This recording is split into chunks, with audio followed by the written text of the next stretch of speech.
This conference will now be recorded. Keep going, Jeff. I will. So that Thank assessment was done 2 months ago.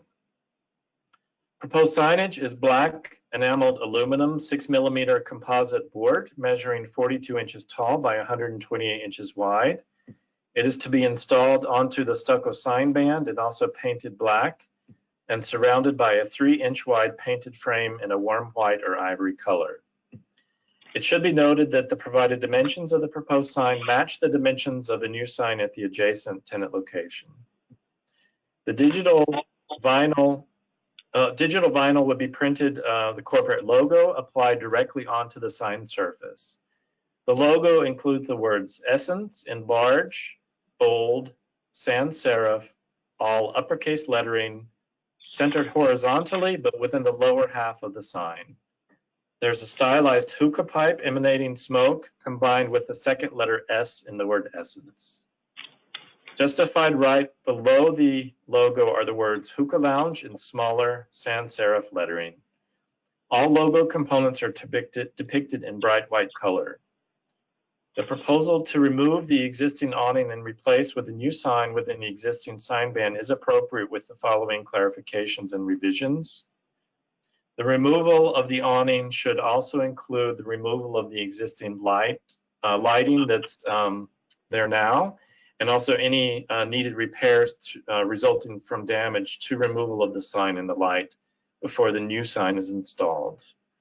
The applicant should also clarify if the sign is indeed on a backer, which is included on the supplemental drawing, or if it's to be painted directly onto the stucco sign band, which is indicated on the application on the front page. So we have two proposals here for the same sign. One is to be painted and one is to be on a board. We just need clarification. If it is to be on a backer, then we need to also then understand how it is intended to be fastened to the sign band. They should also ensure the new sign aligns vertically with the sign at the adjacent tenant. I don't want signs that are at different heights since they do match dimensionally. And also the logo components that are in bright white should be changed to warm white or ivory in color. I'll continue with the gooseneck light fixtures and then we can have a discussion. The new gooseneck light fixtures are intended to illuminate the new sign. The quantity of the lights are not identified on the application, but the provided illustration shows a total of 8 fixtures across the entire facade of both locations. And the review 2 months ago approved 4 light fixtures, so that tells me there should be also 4 fixtures for the current proposal. The proposed fixture is Venice, that is the name of the model. Wall mount fixture manufactured by Steel Lighting Company. It has a 9-inch diameter angled reflector dome shade that's in black color. It's indicated on the spec sheet that the fixture is 18 inches tall by 22.5 inches wide. The proposal to install the new gooseneck fixtures is appropriate with the following clarifications and revisions. The new fixtures indeed should be Venice, the fixture that we had next door. However, the resolution at the meeting 2 months ago finalized a smaller fixture. So not the 18-inch by 22.5-inch fixture, rather the 15.5-inch by 18.5-inch fixture. So it's one model smaller than what's indicated on the spec sheet. With that, those should then match the fixtures that were approved at the adjacent tenant. In addition, the color temperature of the LED lamps for those fixtures should be warm white, maximum 3000 Kelvin. In addition, the new fixture should be installed within the top portion of the frame that's around the sign panel so that it matches again the fixtures next door.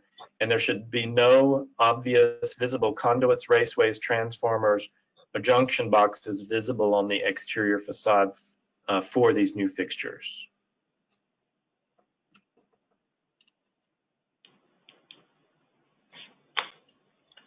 Okay, thank you, Jeff. And I will turn it over to John at this time. Thank you everyone for having us tonight. As you probably all remember, this is very similar to the application that was presented, I believe, 2 months ago. We do intend on doing the exact same look as the 201 building. I don't know if anyone has driven by the 201 building. It's up, operational. I believe Matt and Christy have painted the sign up there. I haven't been up there yet since they painted the sign, but I heard it looks pretty good. We'll have the tent, and obviously the tenant will be doing the sign, but the sign will look symmetrical to the 201 in size, and obviously where it is in proximity to the other sign, from the parallel, from the top to the top, making sure that it matches. That said, to answer your questions on is it painted on, I believe it's painted on. I'll have to speak with the tenant. The tenant I don't believe is on at this time, but the intention is to have it painted on as the Flying V painted it on. So again, we want everything to look very symmetrical in nature in the front of the building. I think that's about it on my end. Does anybody have any other questions? John, if you could tell us about the lighting. Jeff had given you some specifications on the size of the lighting and the amount of lighting and where it'll be placed, and to ensure that there won't be any exposed conduits or raceways. Sure, yeah. Jeff was correct. In the illustration, there's 4 on the 201 building. There will also be 4 on the 203 building. Again, symmetrical in nature. No conduits will be shown, nor any junction boxes of that nature. Other than that, we're okay, I guess, with the 15.5 by 18.5, which was approved in terms of the gooseneck lighting for the front of the building. Okay, thank you very much, John. I'll ask the board for any comments or questions.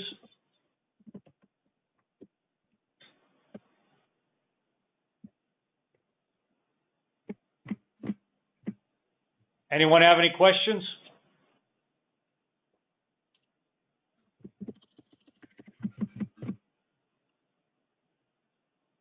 Okay, well, if there's no questions and no comment, then I would ask, is anyone ready to propose a motion for 203 East 3rd Street?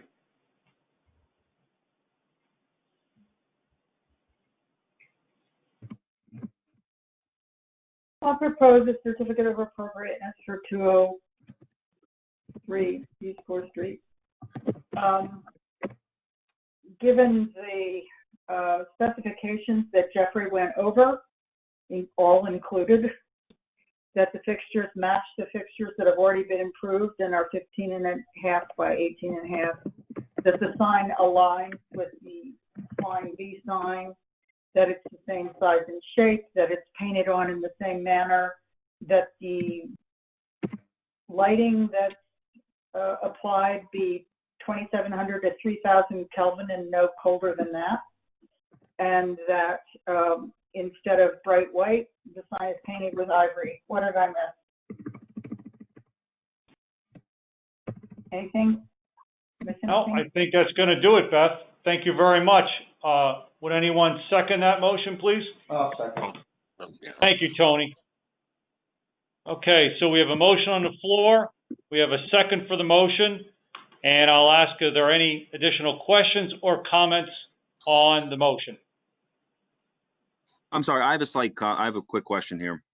Regarding the white and the ivory, are you stating that you want everything that is currently illustrated as white to be ivory, or specifically the letters to be ivory and the trim to be ivory, or can the letters still be white and the trim be ivory? Just a little clarification. I'll let Beth answer that question. The period that this building is the period of our district is such that in that time period there was no bright white. So we generally ask that it be an off-white or an ivory. It does not have to be a dark ivory. It can be a very light off-white or ivory color in nature, but we would ask that anything not be bright white or not bright blue white, that it be a warm tone of white. Is that clear? Yeah, understood. Okay, great. Okay, then, Jeff, I would ask you to put it to a vote. Okay, the roll call, Craig Evans, Aye. Roger Hudak, Aye. Gary Lader, Aye. Ken Lausch, Aye. Philip Rader, Aye. Tony Silvoy, Aye. Beth Starbuck. Aye. Carries unanimous. Okay, motion carries. Thank you very much, everyone. And, Thank you. John, you can, wait for city council approval and then pick up your permits. Appreciate it. Thank you, everyone. Thank you, John. Okay, we're moving ahead here. 712, 714, and 716 East 4th Street. It is proposed to install handrails on front steps. Is anyone representing that project? Anyone representing 712 through 716 East 4th Street? Okay, then we're going to move on to the next one, which is 13 West Morton Street. It is proposed to construct a new building. This will be a discussion-only submission, so there will not be a certificate of appropriateness. And I've spoken to the applicant, and we discussed that we welcome having an architect on the project, and we also welcome a new look. However, we felt that there weren't enough details available to offer a certificate of appropriateness, so I would allow up to 20 minutes for discussion to help them augment their project plans. So, is the project represented? Yes. Yep. Very good. So, Dallas and Chris, you're both here. Yes. Yes. Very good. Okay. So, I will turn it over to Jeff for his look at it. The building description, period, style, and defining features. Currently, this is an empty lot located on the north side of West Morton Street, just to the west of the intersection with South New Street. To the immediate west of the property is a 1.5-story brick garage, followed by a series of 2 and 2.5-story buildings leading to the corner of Vine Street. To the immediate east of the property is a 2.5-story building. It is proposed to construct a new building. My citations used to guide my assessment include Secretary of Interior Standards number 9. I referenced the previous 2 agenda items. The ordinance Philip cited at the beginning of the meeting, as well as the Historic Conservation District design guidelines concerning new construction. I'm not going to read all of the guidelines for new construction, but I would stress that they deal specifically with such issues as size, scale, and proportion of new construction, also rhythm and pattern of the facade details, also materials and textures, also windows and doors, architectural details such as porches, porticos, cornices, lintels, arches, coins, and chimneys, such issues as shape and massing, as well as the streetscape concerning setbacks, physical elements fitting into the adjacent properties. And all of those relate to structures that also define the district, which come from the period 1895 to 1950. So my evaluation, I made very short so that I can give the applicant plenty of time to speak. The application indicates the intent to construct a new 4-story, 4-bay, detached residential building with a flat roof and a mechanical penthouse. The accompanying narrative and the supplemental drawings address select issues described within the Secretary of Interior standards, as well as the design guidelines that I just mentioned. The applicant's decision to engage the services of a licensed design professional is a positive development, noting that HCC has had 8 previous reviews and 3 resulting certificates of appropriateness for project proposals at this one location. The initial design was for a 5-story structure that was ultimately approved as a 4-story structure, mixed use, masonry building with a commercial storefront with a sign band at the entrance level and stucco facades and a series of cast stone cornices to delineate the front facade. HCC previously compromised with the applicant by allowing the uppermost story contingent, so by allowing a fourth floor by installation of an intermediate cornice between the third and fourth floor levels to help mitigate the height of the overall structure. The applicant's inclusion of the HCC case number 637, which was composed by Historic Officer George Donovan on February 26, 2018. The inclusion of that case within the application also reflects that compromised design, meaning the features I just mentioned, the 4 floors, the mixed-use commercial and residential, the sign band, the stucco facades, and the cornices. However, the applicant's current application proposal no longer envisions a commercial tenant, while retaining the aesthetic of a commercial storefront at the entrance level, but eliminating the sign band that was discussed previously and approved previously, as well as any of the intermediate cornices, specifically the cornice between the 3rd and 4th floor levels. In my opinion, rather than considering the proposal as a continuation of the same project that was reviewed 8 times thus far, I would suggest that HCC review or consider this submittal as a completely new project. Thank you, Jeff. And I'm not certain who's going first, whether it's Chris or Dallas, but if you would, please begin by, telling us about the significant change here with not using the first floor as retail, please. And I'll turn it over to you now. Yep. Thank you, everybody, for your time. This is Dallas Basha speaking. And just to start off, I'd like to thank everybody on the board for working with me and my team on adapting the building and everyone's efforts within the past couple of years. So I just want to start off by thanking everybody. Relating to your specific question regarding the storefront and commercial space, the project has adapted, taking into consideration both macro and local economic factors and the retail environment and how that would impact this project, and whether it would be plausible from a financial standpoint, whether it could be developed or not.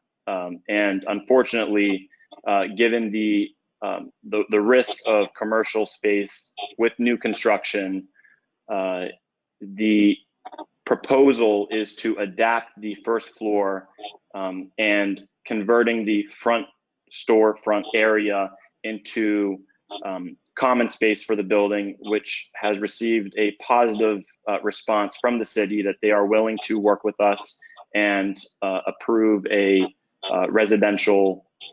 full residential building. And then in the back of the building, instead of the commercial space, we've included some additional apartments. With the previous approvals of 4 stories, we were able to make the project work with these adaptations of including these additional apartments and minimizing, or rather removing, the commercial space from the first floor in order for this to be a less risky project to undertake, given its the capital intensive nature of new development and new construction. The project has pivoted in light of not only the commercial environment that has undergone the past couple of years, but certainly more prevalent than ever with the unfortunate nature of the pandemic, which has significantly impacted not only new construction, but also rethinking how one should develop with a project of this size, for example. So those were some very important factors that we took in consideration. As mentioned, Christine Usler, who is an architect locally based, I've been working with her, which has been a phenomenal experience, as well as having listened to not only locals but prospect tenants on what they would seek for a building, and through showing and speaking with countless individuals, as well as for further research from the original proposed building, having 9 apartments and 1 commercial space on the first floor, as well as its design adapting to this new improved proposed design. We've received very positive feedback from the local community that we've spoken with, as well as prospect tenants. And at the end of the day, the project I'm very excited about. And as Philip mentioned, this is a discussion-based discussion, and Christine and I are here to continue to speak with you. And I'd love to give the floor to Christine if she'd like to make a few comments about the architectural design and direction of the project. Okay, Dallas. Hello, everyone. To describe the building a little bit, the general massing has changed a little bit. It is a little bit narrower, but the footprint is about the same as it was. I'm not sure if the screen sharing can include the floor plans and site plan, but we were able to shrink the building enough that we could get windows on both sides, both the east and the west, which was not the case in the previous submission. I believe there were no windows on the east side. Dallas challenged me to create a building that was more contemporary, but still historically appropriate when you look at the criteria that Jeff outlined: size, scale, proportion, rhythm of openings, and such. So here's the plans. And a little bit further down is the site plan. So you see that it is it fills the site quite a bit. We have a 5-foot side setback on the west and a 3 on the west and east. And then we have 5 feet at the rear of the building. The building takes the slope into consideration. The west side, we have it sloped, ramped down. There's an egress stair at the back corner, and it slopes down a little bit further, and you see on the left drawing that we have an actually enclosed trash room that is accessed from the back, so that all the toters can come out and be rolled up the side of the building for collection. The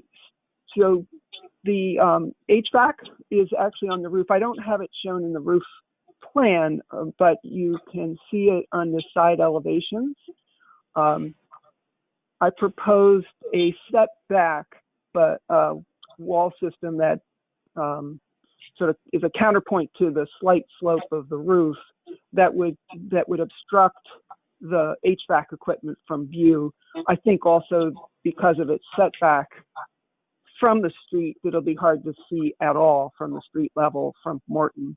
But we felt the sort of screen wall would help neighbors.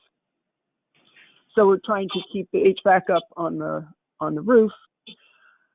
The front facade is broken up so that proportions remain vertical, so that on the right hand of the drawing that you have in front of you, the brick facade, which looks grayer because of all the lines, it gives it more of a 3-bay vertical proportion that you see in a lot of the attached buildings in the south side. There is a setback portion where the entry door is on the right. And then on that whole side, we have, excuse me, some projections at the floor level and larger windows, just to give some variety to the facade. The brick also changes color there. So we have a lighter gray brick on the forward piece, the main mass of the facade, and then a darker gray on the setback portion. I thought it was important to keep a public character to the first floor, that you'd not have residential right at the sidewalk, and so the common space is in the storefront area where we have the curtain wall. It's treated, all of the openings on the front facade do have soldier coursed lintels, and in the storefront area there also a setback lower wall below the storefront, which would be clad in a material typical to the south side, like the very dark green marble tile. Below the front windows is a decorative element that Dallas was interested in doing, and we do have a proposed concept for it. It would be probably a water jet cut, something that was possibly referencing plants, or something similar to that. A final design wouldn't be in place though until a little bit further in the design process. The theme of plants is carried over to the projecting floor levels above the entrance. So you see here on the right the floor levels that are defined on the exterior, and if we go back to the renderings, it's depicted with planters and plants.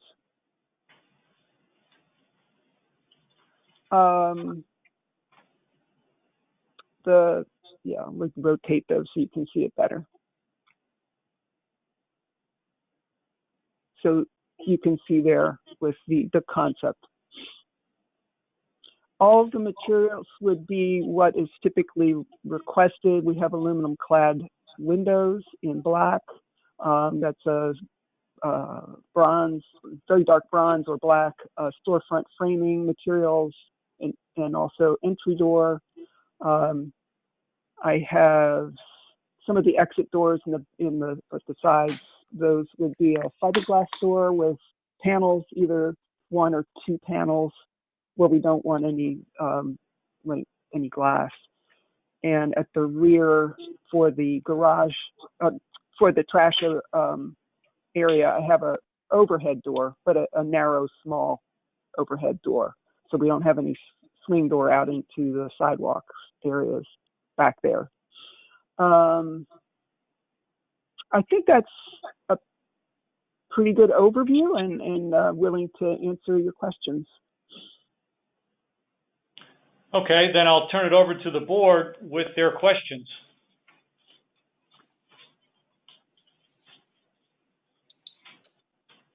I don't have a question, but I have a comment, and I think the building is good vertical proportion. I feel like this is clearly the best application for this site that we've seen so far.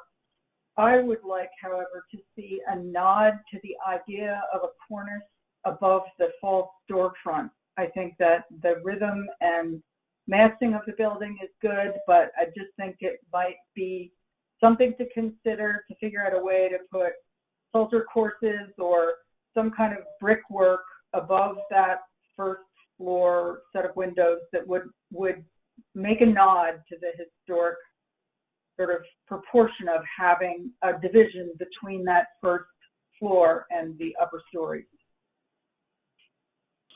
Beth, I think that's something we could certainly work with. I tried doing projecting cornices, and it did not work with the new design, but I do agree that we could do something maybe in the brickwork. We did do the soldier course, but that's pretty minimal. Something that could create that visual change right there. I think that could be done as long as it's not a major projection. Yeah, no, I don't think it needs to be a projection, but I think something that is a little bit more substantial than one soldier course that would continue across the whole forward portion of the building, that would kind of make a nod, just a nod to the historic cornice idea. Okay, got it. Okay, anyone else have comments?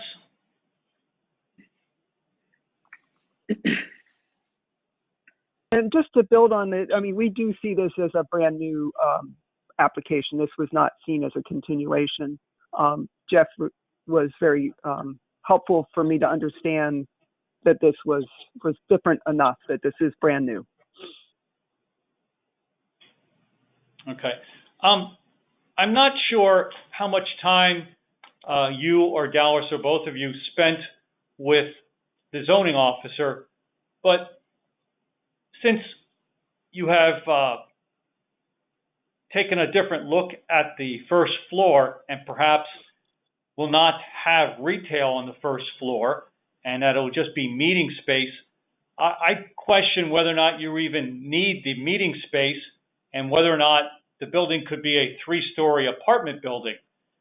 And I mention that for a couple of reasons. One, for aesthetics, because I think it would be a better fit height-wise.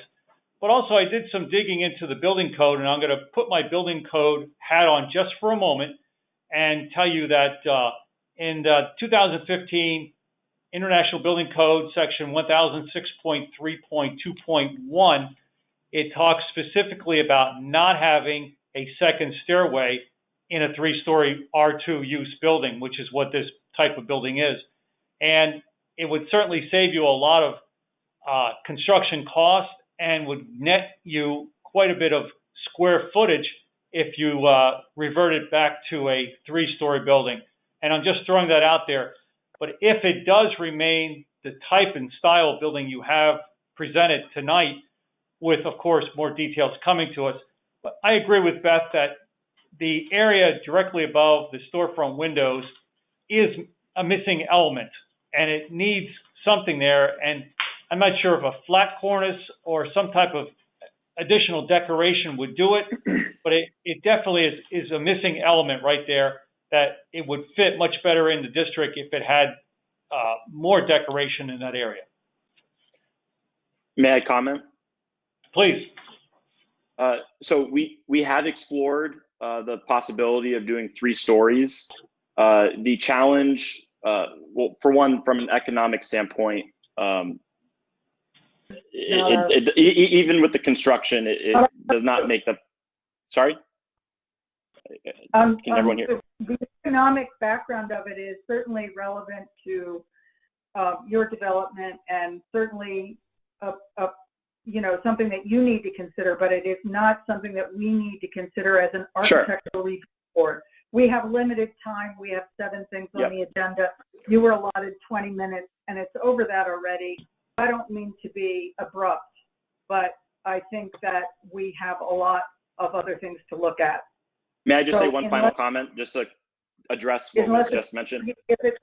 That's not related to the economics. So we have explored a 3-story apartment building, and with the new world of post-coronavirus, there's an even more prevalency of people having an amazing environment where they live and inhabit.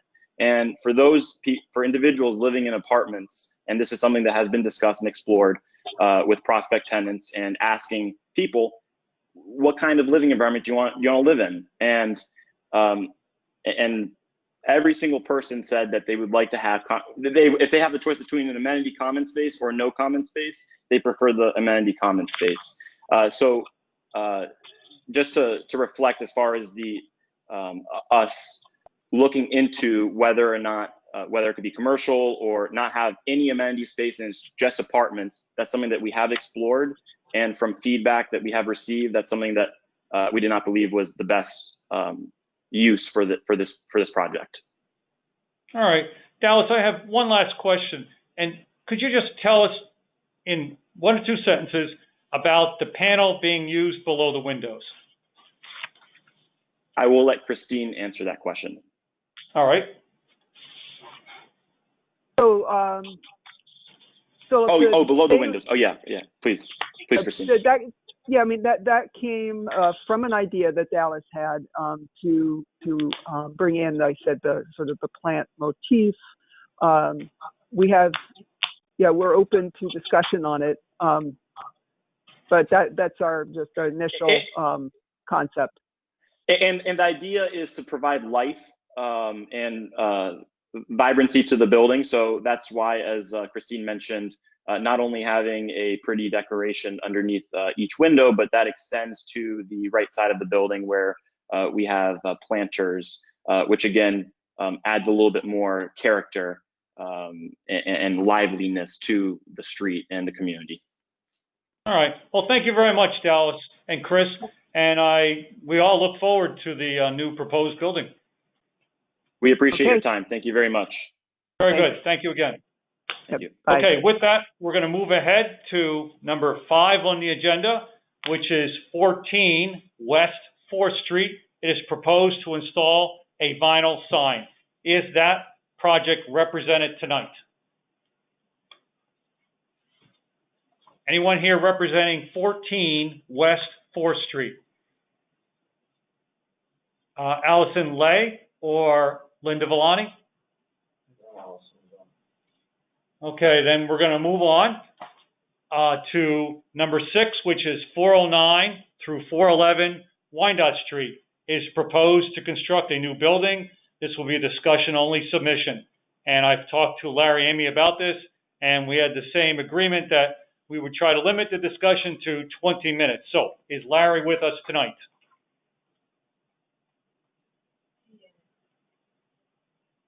Yes, and now unmuted. Okay. Hi, Larry. How are you? Good, how are you? I'm well, thank you. So let's let Jeff go ahead, and then we'll turn it over to you. For minutes purposes, is anyone else joining Mr. Amy? Yes, Jackson. I'm Jackson Amy. All right, thank you. Anyone else? Okay. The building description period defining features. This structure is a 3-story, 3-bay brick commercial and residential building with a detailed upper cornice at the front west facade and a flat roof.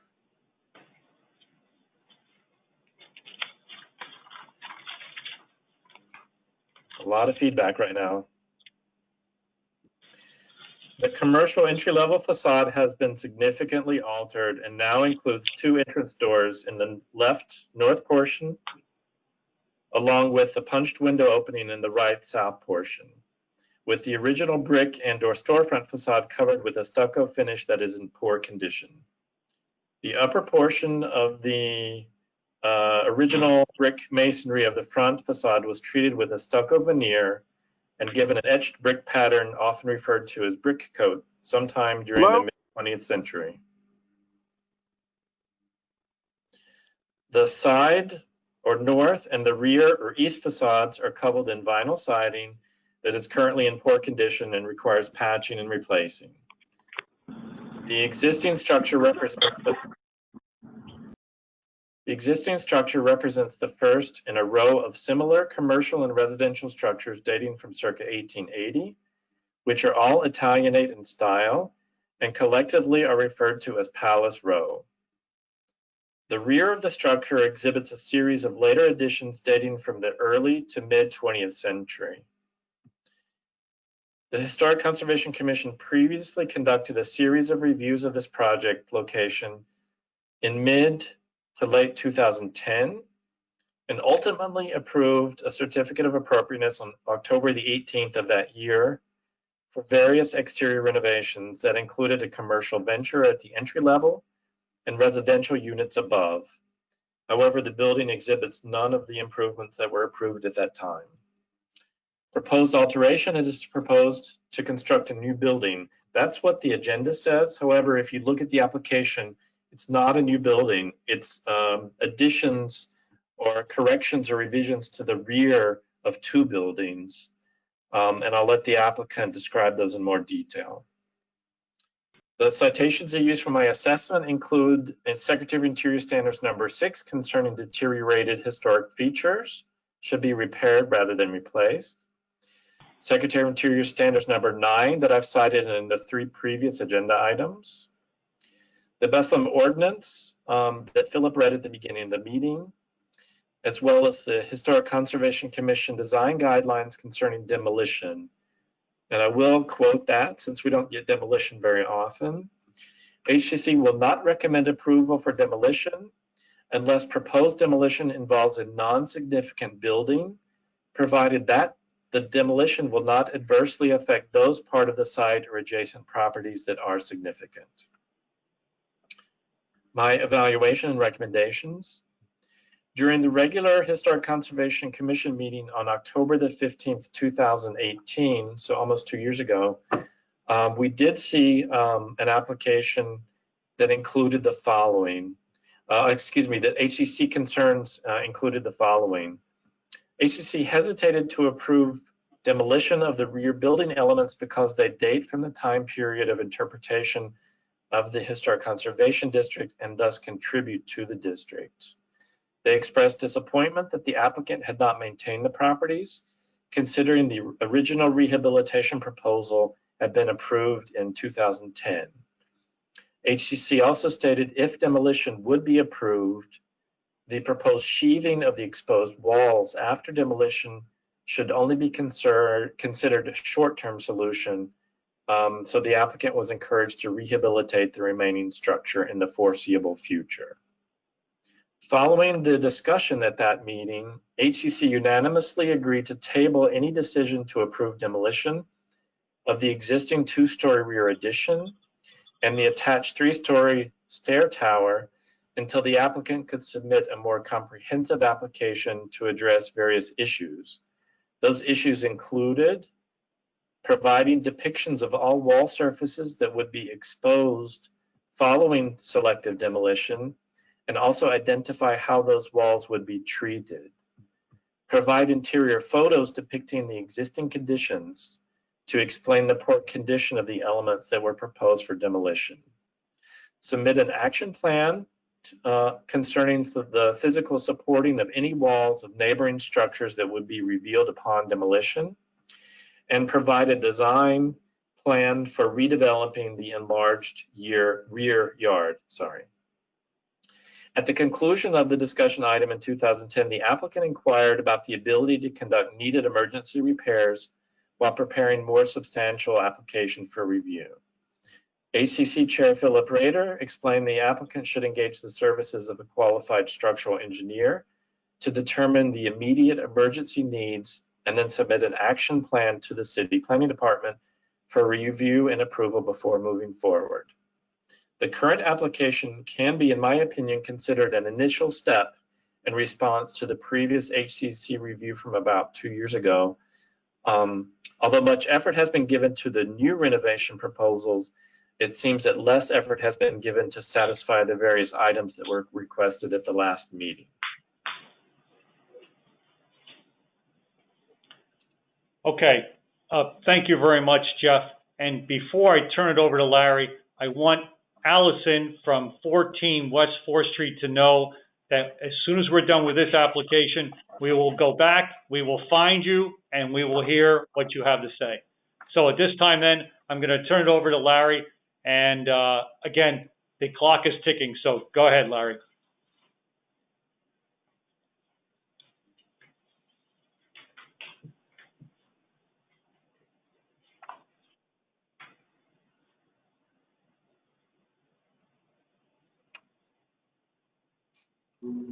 I can't hear Larry. He's muted on my end.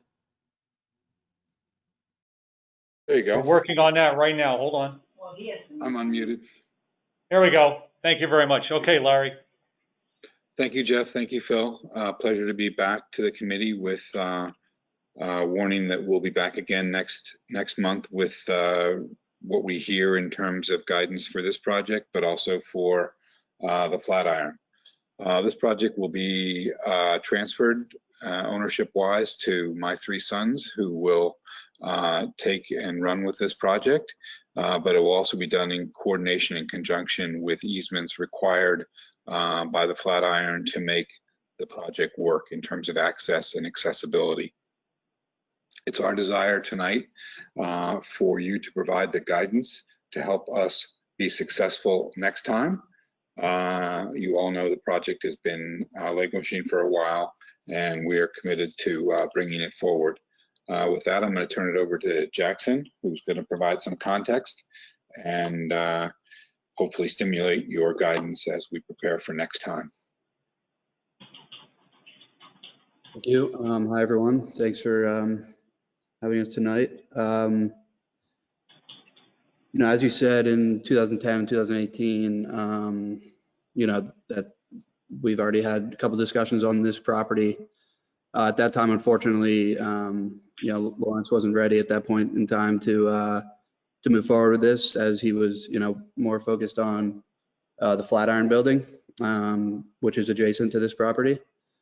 At this point in time, we, you know, with the coronavirus, honestly, we've had more time to sit and think about it. And, you know, my brothers and myself have been in Bethlehem our whole lives and watched the great things he's been able to do with the Flatiron building, and figured it was our time to continue that. With that being said, it is unfortunate that at this point, those emergency pairs weren't ever made, and that the current state of the back portion of 409 is in disrepair. The main support beam of the back portion is currently on the floor, and you know, I met with a structural engineer a few days ago, still waiting on his letter, but he did say that it is beyond repair, and at this point doesn't make any sense to try to reconstruct, but rather to tear down and build something new on that, just on the back half. With that being said, we do plan on keeping the integrity of the front half, obviously, in accordance with the historic guidelines. In terms of the side, which we are looking at now, it's the bare side that opens up into the empty parking lot, and it's actually a relatively new wall. Yeah, so you can see here on the drawings, but it's actually, this whole face is a relatively new wall. I believe that in years past, it used to be the Globe Theater in that parking lot now, which is, you know, right in front of it from this view. And you know, it burned down, and that masonry wall, the original wall, must have been taken down with it, and instead was a wood stud wall was put up behind it. So that wall is actually, you know, newer than the rest of the construction. And the architect is also saying that probably continued in the back a little bit there as well, as it is a different roof line. It looks like it's almost, you know, pinned on there. You know, in terms of the new construction, it will be quite serviceable, because it will allow us to take out the staircases from the actual structure and instead put a new stair structure in the back there, which would be able to service both buildings and allow for a more efficient floor plan.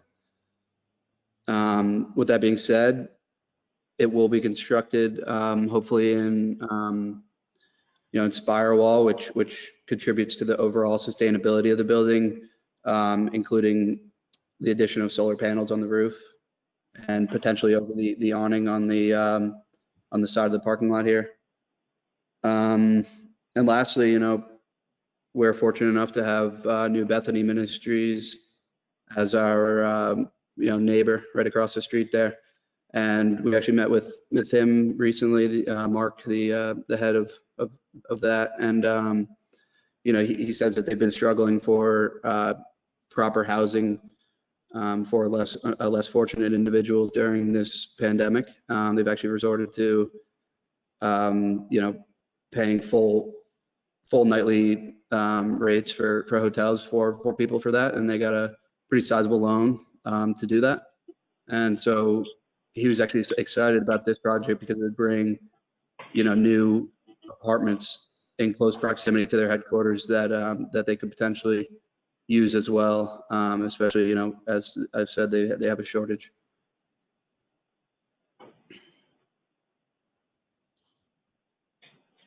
Okay, Jackson, could you tell us more about the actual construction, demolition, and rebuild under concept diagram? Yep. So we'll start with, the parking lot here. So this initial green ramp here would make us ADA compliant, as it would connect to a sort of a almost breezeway through both buildings, which would allow ADA access to both storefronts and an apartment. And that would actually allow us to, with the easement from Larry, it would allow us to keep the Wyandotte sidewalk clear, as it is somewhat narrow. In terms of the first structure here above the ramp, that's just a little eyebrow, and then the back here, where we see the initial red on the far right dotted line, that is all new utility tower and added bathrooms for each unit in 409, because that's where they currently are in the existing structure.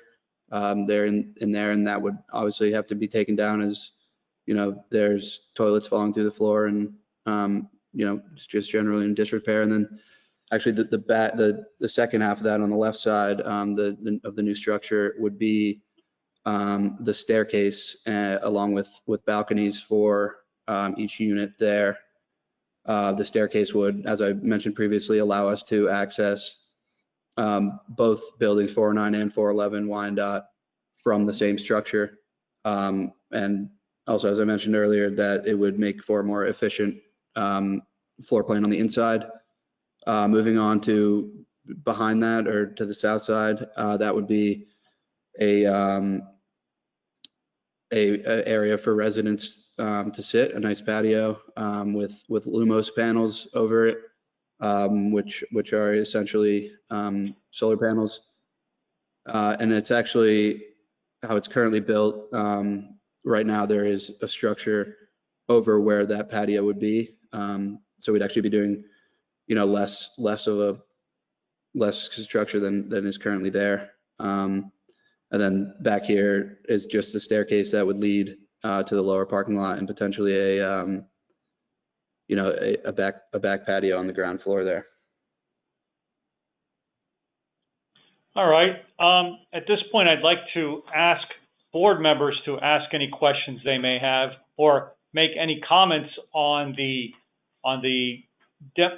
partial demolition and reconstruction of a stair tower and balcony area.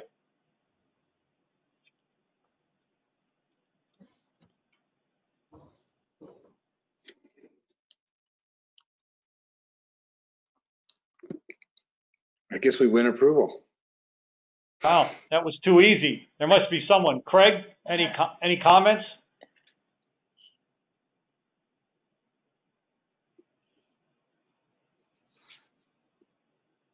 I have a comment. Go ahead, Gary. So I'm a little bit familiar with that Inspirewall system, and my impression is you need quite a bit of area for it to be effective. I mean, it's a nice suggestion, and I mean, maybe because it's the backside of the building, assuming it's facing the right direction, it might be acceptable. I mean, it's not the most attractive material, but I guess my main concern is, even beyond that, is do you have enough area for it to work, or is it kind of just a gimmick right now? Definitely not a gimmick. As you know, or might know, my father runs a sustainability company, and the architect is very in tune with that type of architecture as well. And he believes that, maybe there is enough space. Obviously, the plans aren't finalized now. But yeah, while it's not the most, beautiful material, it is extremely functional in terms of the overall sustainability of the building. And Inspirewall, along with the Lumos panels, tells us initially that we could potentially get the building to be net zero. I would say I have no idea what this material is, and I can't either like it or not like it until I know what it is and see examples of it. So I think it's sort of it's getting ahead of ourselves to even talk about it. I would also say that I'm disappointed that the building was never stabilized, and I'm more concerned about the stabilization than about any of the facade changes, which seem to be completely made up without considering what might be under the surfaces that are existing, as happened on 4th Street when we were assured over and over again there was nothing behind that facade, and it turned out there was plenty behind that facade. I would like some exploratory surgery done on the facade of the building, both sides, before we even consider what it should look like, so we don't end up approving ideas or concepts or plans many times before we actually know what we're talking about. Thanks. Beth, let me respond to that one, because you've alluded to a previous project. We had checked in the Athenaeum. We had done an entire exclusive research project to look for information concerning the 4th Street facade. It was a surprise to you and I, but it wasn't for lack of trying. In this case, we have done extensive work. There is nothing remaining of the inside structure. We will show you pictures before. And in terms of the material, Phil, if you could scroll down to the bottom, you'll see that in our presentation, we've offered an assumption and a look at the Inspirewall and the Lumos product. We are going to ask for consideration from the group that the work on the back side of the building be given an intense look by the committee for what we are achieving to do, what we are looking to do for the program, but also for the environment. And I hear the sensitivities, and we will respond dutifully as we move into next month's meeting. But there you go. There's Inspirewall, and there's the Lumos product that we are talking about. And wouldn't it be great to have the second net zero energy building in the valley? Larry, if you can possibly tell us where we can see examples of this. I can't tell anything from this little teeny picture on my computer, see. So what I really need to see is the material in person. If you could point us to a place where it's been used before that we can go and look at it ourselves, that would be helpful. And I know you may have done a lot of research on the facade on 4th Street, but we were assured over and over again that there was nothing behind that facade, and that you could tell from the inside there was nothing behind that facade. It was all gone, which is why we approved a modern glass facade for that face of the building. And it just turned out to be that there was brick and stone and interesting window patterns already there. So Beth, with all due respect, you're taking away from Jackson's time on this project. We'll have plenty of time to talk about that project next time. Okay, well, I'm just saying, I would like to see exploratory. Yeah, before we move on, I think it'd be great if we could keep this meeting to the scope of the 4 non-411 projects. I understand that, you there might be outline things. Okay, and so with that, Jackson, let me ask you a question, or I'll have a comment actually. So the metal, the vertical metal you want to use towards the back of the building.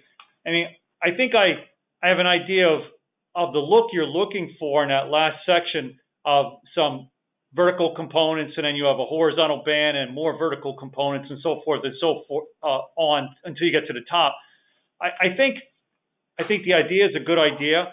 However, I'm not certain that the ATAS metal you have given us a sample of in the picture is exactly what we might be looking for. I think we could, if you could find something possibly that mimics more of a historic look. I find that material to be a very modern look.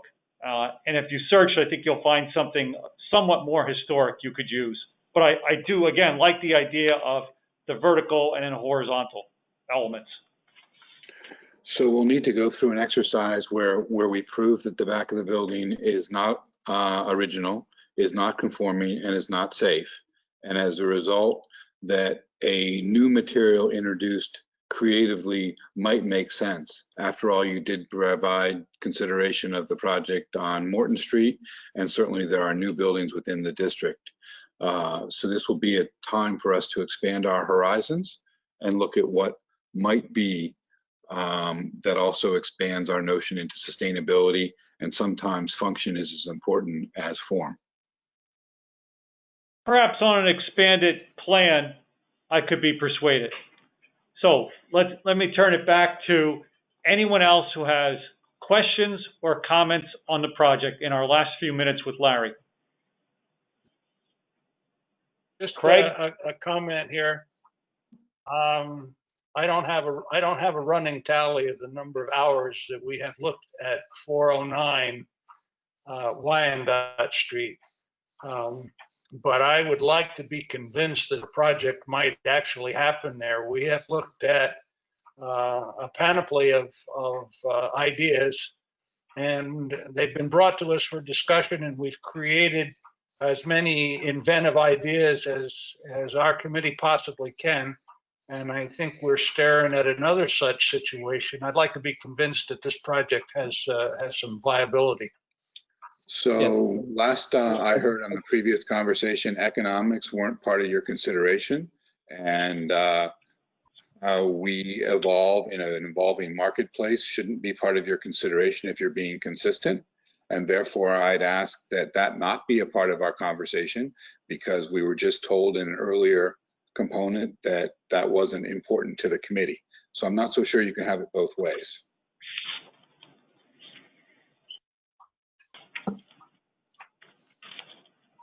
I'll take that with a grain of salt. I think when I mentioned that, I was talking about marketability, what the market wanted, what were the market considerations, which is different from whether or not you actually have the money to go ahead with this project. We've approved things before for this very property, and they didn't happen. And I can only assume that it's because there wasn't money to do it. I'm guessing that maybe Craig wants assurance that you are in a position to actually be able to do something before we spend a lot more time reviewing this project. Wow. Beth, in all due respect, and Phil, could you help me that that's not the purview of this committee? You're absolutely right, Larry. And, you know, I think I'll say this to the board, that if Larry returns with a full set of plans, with full of details and things that you can really sink your teeth into in terms of, you know, critiquing or approving, I think that's really what the board's here to do. And I think with that, I think we're going to move on to our next application. But I thank Larry, and I do hope he comes back with a full set of plans so we can take a look. Looking forward to it. Thank you, Phil. Thank you, committee. Thank you, Larry. See you next month. Thank you, Jackson. Thank you. Have a good night. Okay, with that, we're going to go back to agenda item 5. 14 West 4th Street is proposed to install a vinyl sign, and we will find Allison. She's here, but I can't finish this. Allison, are you with us? Yes, I'm here. Wonderful. Hi. Okay, with that, hello, and I'm glad you're here, and I'm going to turn it over to Jeff for his review. Thanks. Allison, is there anyone else joining you tonight? No, Linda has to work, but she said that she approves the sign on her end. Okay, and for clarification, the application spells your name A-L-I-S-O-N, but on the screenshot I have L. It's A-L-I-S-O-N. Perfect, thank you. Sure. Building description, this painted brick masonry structure is a detached 2.5-story mixed-use building constructed in circa 1900 and is Queen Anne in style. It has a cross gable slate roof, a projecting bay, and an enlarged roof dormer. The original front porch has been enclosed and serves as entrance into the neighboring entry-level business. The cross gable section at right has been significantly altered by use of painted brick piers that extend toward West 4th Street, affording a large storefront window or two windows that flank a deeply recessed entrance into the current business location. The painted brick continues above the applied cornice at the entry level to form an upper level terrace with a brick parapet. It is proposed to install a vinyl sign. The guideline citations for my assessment include the Secretary Interior Standards number 9 that I referenced in the previous projects, the ordinance cited by Philip at the beginning of the building, as well as the guidelines for signage that I've cited in 2 other applications. My evaluation and recommendations. The certificate of appropriateness application indicates the intent to install a new vinyl sign with company logo to the outside surface of the recessed entrance door. Unfortunately, 2 scale drawings of the building facade, which are required on the application, that indicate the location of the sign in relation to the door was not provided. However, the applicant subsequently confirmed by email to Philip that the glass portion of the existing door is 57 inches tall by 27 inches wide, while the proposed sign is 12 inches tall by 25 inches wide. The sign graphic is composed of a circle in bright white color with an offset pinstripe detail around the perimeter in black color that is centered in the upper portion of the sign, with stylized shears in black color that recall similar shears or scissors of the signage at the adjacent 12 West 4th Street business location, which was approved by HCC on February 26, 2018. The initial word "the" or "the" is at the lower left of the circle in all uppercase sans serif lettering in bright white color on black background, and has the aesthetic of being made with a handheld label maker, resulting in raised lettering on a peel-away back strip. The word "other" occupies the horizontal center of the overall logo and is composed of large, bold, all uppercase lettering. Some letters are serif while others are sans serif. Each letter has the aesthetic of being individually cut from magazines and pasted together, resulting in the overall word. The initial letter O is bright white in color on bright red background, while the other letters are black in color on backgrounds including pink, orange, gray, and medium blue in color. The final word "side" is at the lower right of the overall logo in all uppercase sans serif lettering in bright white color on black background. Just like the initial word, it has the aesthetic of being made with a handheld label maker. Design guidelines encourage signage to have an offset pinstripe detail.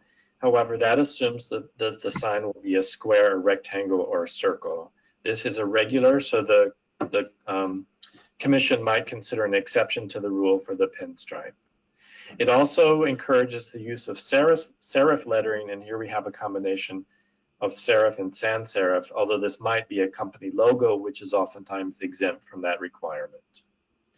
The provided photo montage indicates the proposed sign is correctly centered horizontally within the glass portion of the entrance door. Door signage is also typically centered in the upper third portion of the glass, so clarification is requested just so we understand how it fits within the overall proportions of the glass. That might entail a subsequent 2-scale drawing that would be submitted via the City of Bethlehem for review by the chair and by myself.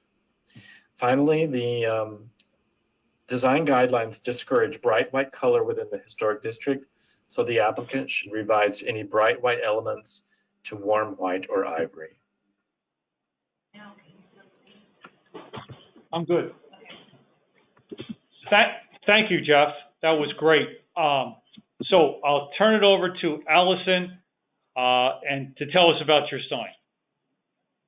Thank you. So this will be the expansion of my salon, but because there's no way to connect the 2 spaces, it has to be a separate space.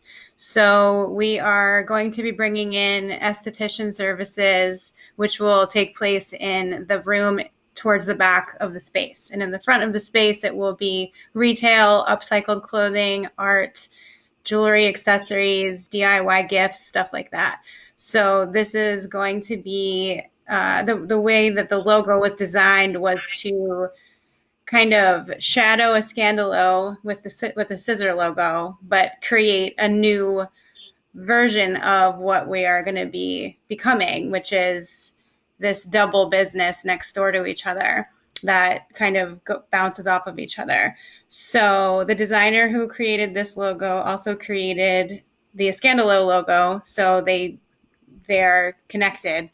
And other than that, the reason I have the sign spaced to where I have it on the glass is because it is so far recessed, and I notice when people walk by that they look directly into the door, but it's so far away when you're driving and standing. I figured a little bit lower was probably better, but we can definitely move it if you think that that is appropriate. Other than that, the reason we're not using the above signage area, which previous businesses had used, is because it overtakes Escandalo, and I don't want that. I love the windows being exposed up above, so I decided to keep it small and keep it kind of not so much from far away, but when you're walking by, you'll see it a lot better, as opposed to a huge sign overtaking the Escandalo sign. All right, well, thank you, Allison. And may I say that it is one funky sign. I know. And I have to agree with Jeff that I'm not so sure that this particular sign needs a pinstripe, because it's kind of centered widthwise on a door frame, and it's on the upper third of the door, and I think it works well. We would ask you to consider taking the bright white elements, and if you could just tone them down to a slight off-white, that would be very helpful to fit in the character of other letters we've done in the other signs we've done in the district. So with that, I'll turn it over to the members and ask for questions and comments.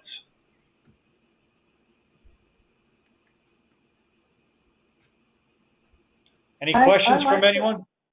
I have just one comment. I like that it's an irregular sign, and it reminds me of the old-fashioned blade signs when they would make it the shape of what they were selling. In other words, like a coffee shop would have a cup of coffee shaped sign. So like they do.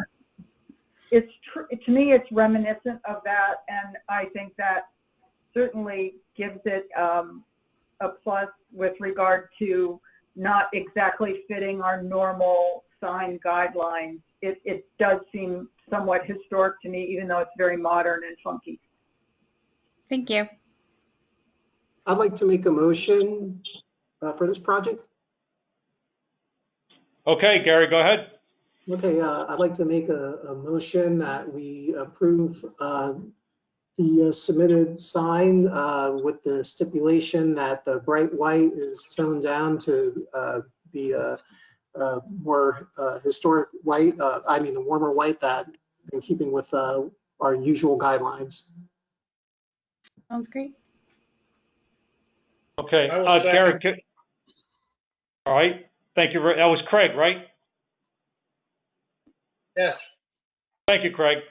Okay, are there any comments or questions on the motion? All right, if none, then we're going to move on, and Jeff, if you could please do the vote for us. Starting roll call, Craig Evans, Aye. Roger Hudak, Aye. Gary Lader, Aye. Kenneth Lausch, Aye. Philip Rader, Aye. Tony Silvoy, Aye. Beth Starbuck. Aye. Carries unanimous. Okay, motion carries. Allison, you have a sign. There you go. Thank you. All right, good luck. And Thank you. Good luck, of Alice. course, you have to wait for city council approval and then to come in for your sign permit. When should I do that? I think city council meets every other week. The first and third Tuesday. First and third Tuesdays of the month.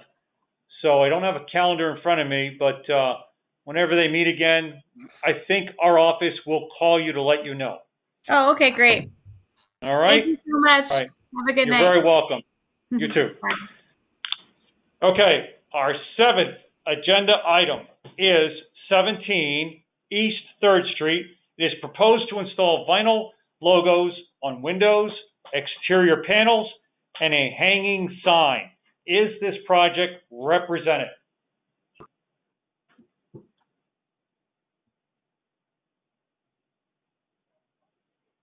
Yes. Mr. Buck, I know you're here. Are you representing the project? He appears to be muted. Okay, could you unmute yourself?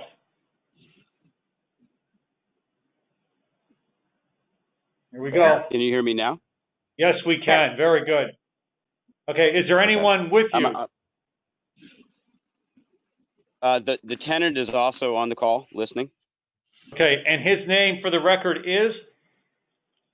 Her name is Consuelo Gomez. Thank you very much. Okay, with that, I will ask Jeff for his review.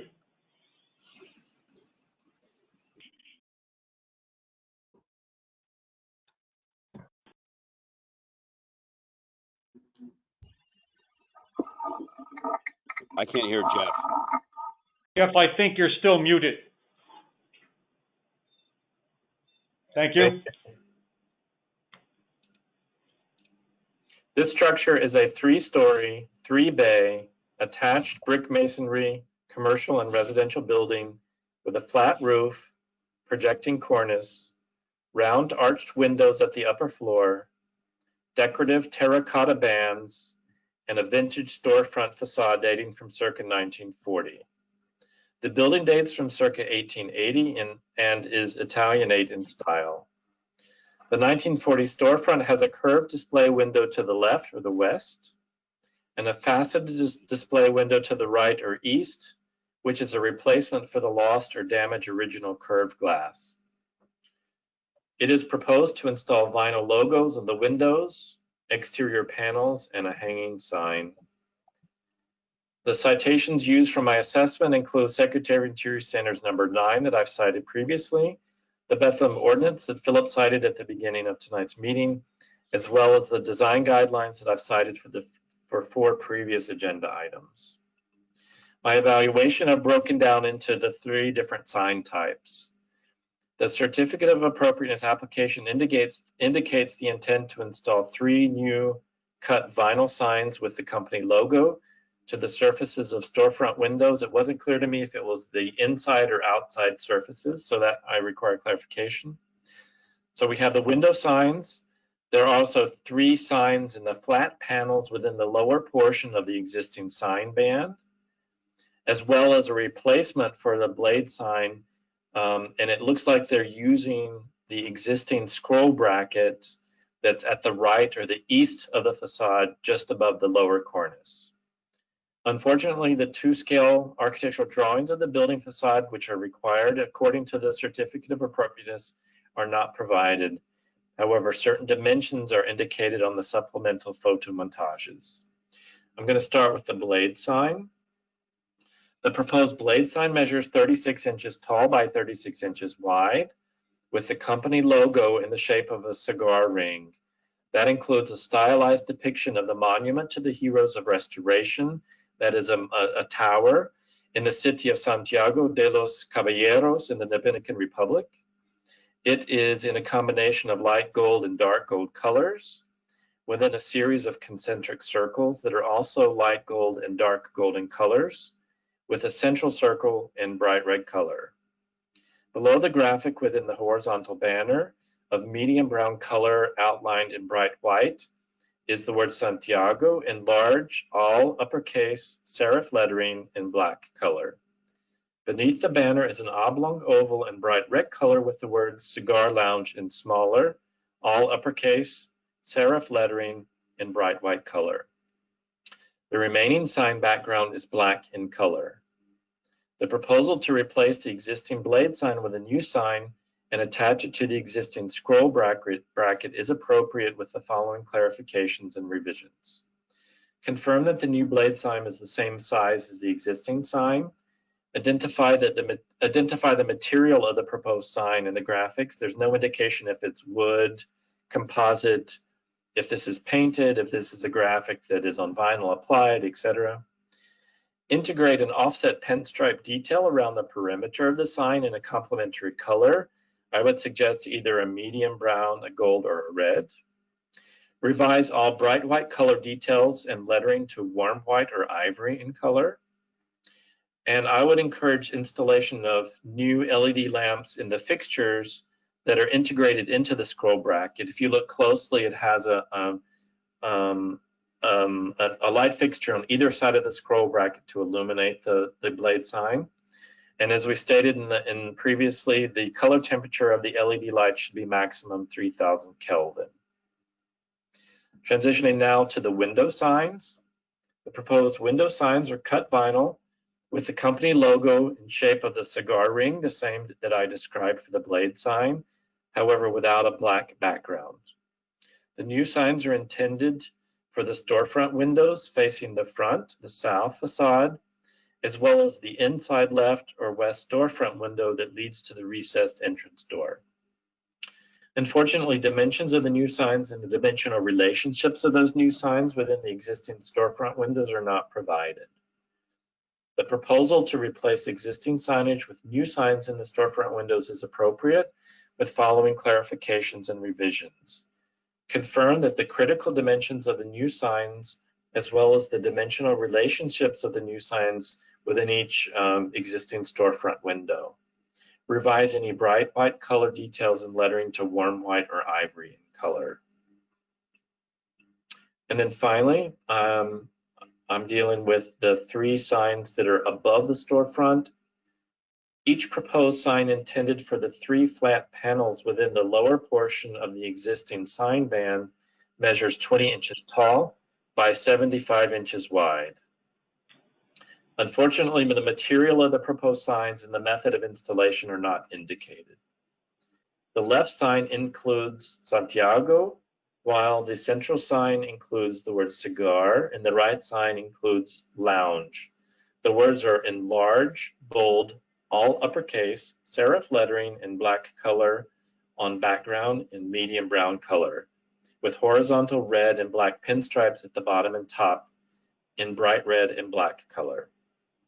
The proposal to replace the existing signage within the new signs, 3 panels within the lower portion of the existing sign band is appropriate with the following clarifications and revisions. Confirm the dimensions of the new signs, that they match the dimensions of the existing flat panels. Identify the material of the proposed signs, as well as the applied graphics along with the intended method of installation.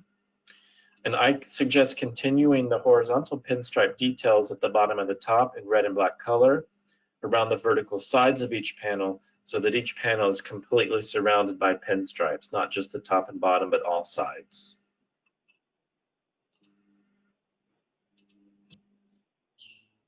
All right, thank you very much, Jeff. And I will ask the tenant and owner to tell us more about your project, please.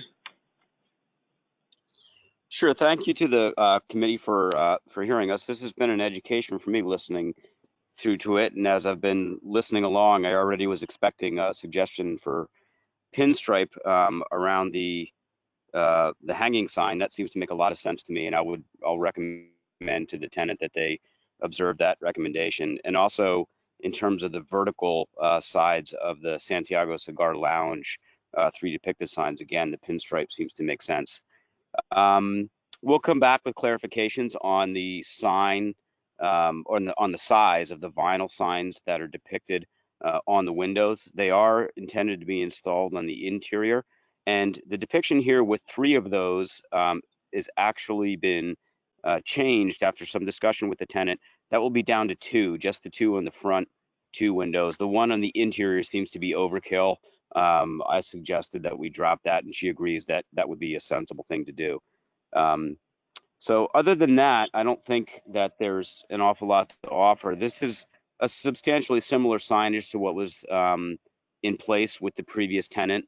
As some of you may know, this building had a fire in early January this year, and this is the last phase of the restoration and a new tenant who is moving in to occupy it. So we can submit additional information representing the pinstripes and making sure that we qualify the dimensions around the vinyl siding that will be placed on the inside of the two curved windows. And I'll say that I think it's also important that the panel signs, the Santiago Cigar Lounge, size-wise is going to work, and we would need measurements for those also. Yep, thank you. I'll make a note of that as well. But I am pleased that you would consider that you take the white color and turn it to an off-white ivory color, and that I'm glad you're removing one of the window signs. I think 3 was too much, and I'm pleased that you have just one on one side and one on the other side. And the pinstripe we talked about. And how about Jeff mentioned upgrading the lighting on the blade sign. What do you think about that? We've actually already replaced the bulbs that were there with LED lighting, and I'll go back and confirm that those meet the 3000 Kelvin temperature color. Okay, very good. So then at this time, I'd like to ask the board members if they have any questions or comments on this sign application.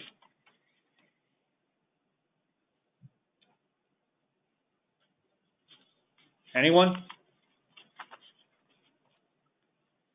If not, then I'm going to offer a motion to approve the sign project at 17 East 3rd Street with the following upgrades. That the owner will double check the lights on the blade sign to confirm and agree with our standards of 3000 Kelvin, a maximum. And the blade sign would have a pinstripe around the perimeter, and as well as the 3 panel signs, the Santiago Cigar Lounge would have pinstripe on the ends of those signs. And that any white color would be changed to an ivory color. And that the owner or tenant would submit accurate dimensional drawings for the signs on the windows and at the area above, or just below the cornice, I should say, for approval to the historic officer and myself, the chair. So with that, I'm looking for a second for the motion. I'll second. Thank you, Roger. So we have a motion on the floor. We have a second. Are there any comments or questions on the motion?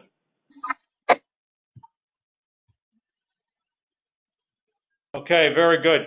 Then I'll ask Jeff to put it to a vote.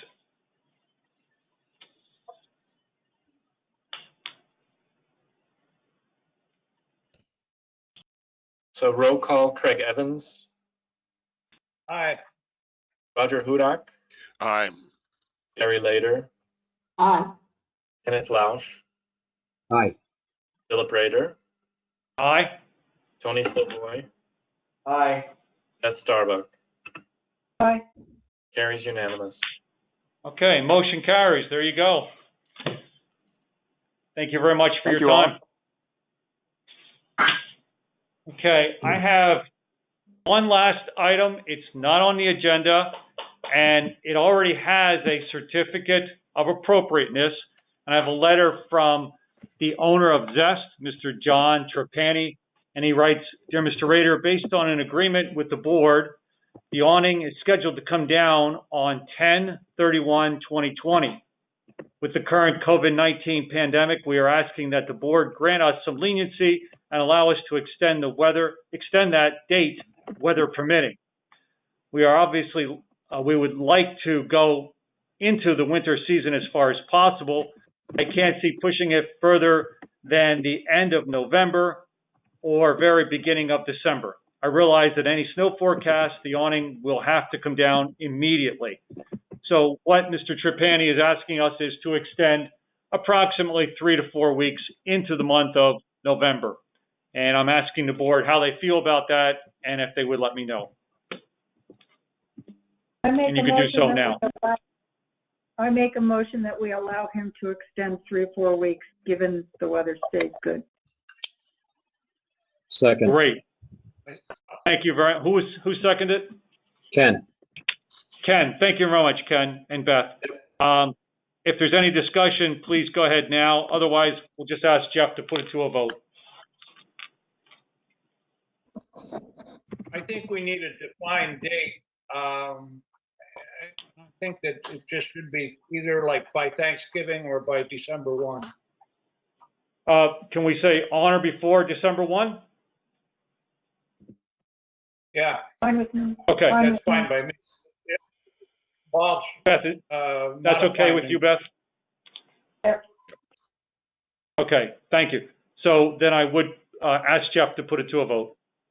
Before I do, I need a point of clarification. Is this going to be a modification of an existing certificate, or will this result in a new certificate? Good question.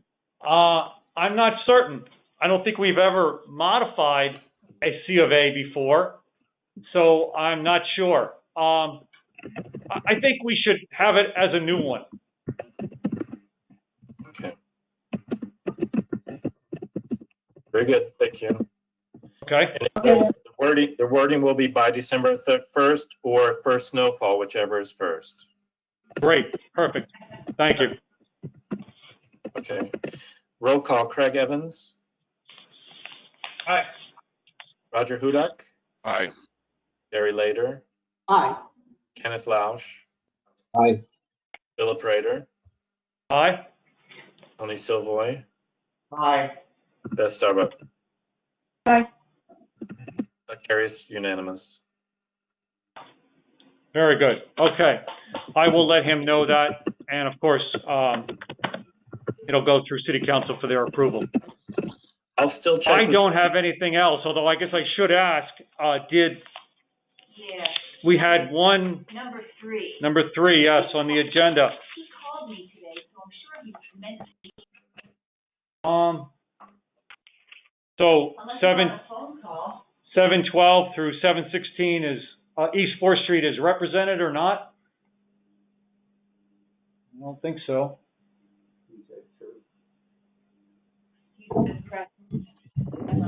Yeah. Okay, then that's all I have for this evening. Does anyone have any questions or comments on anything else? I need approval of minutes from the last meeting, please. Okay, I think we need to wish Roger a happy birthday. well, by all means. I mean, we should have started with that. Happy birthday, Roger. Thank you. 777. Oh, wow. Lucky. What a lucky day you have. He's looking good for double. That's for sure. Very nice, Roger. Thank you all. Can we all agree that the minutes are approved? Yes. Aye. Okay, very good. I see everyone shaking their head except for Ken. I'm a little concerned. I'm there it is. actually I saw cardboard it cut now. out. Okay, Yeah, very good. cardboard cut out. His name is Judy. It's my wife's computer. All right. Does anyone know the whereabouts of Seth Cornish is what I want to know. Not my I day to guess watch not. him. Okay, that works for me. Thank you, everyone, for bearing with me through this long meeting. I appreciate it. Thank you. Good job, Phil. All right, Good job. good night, everyone. Good Hi, night. everyone. Good night.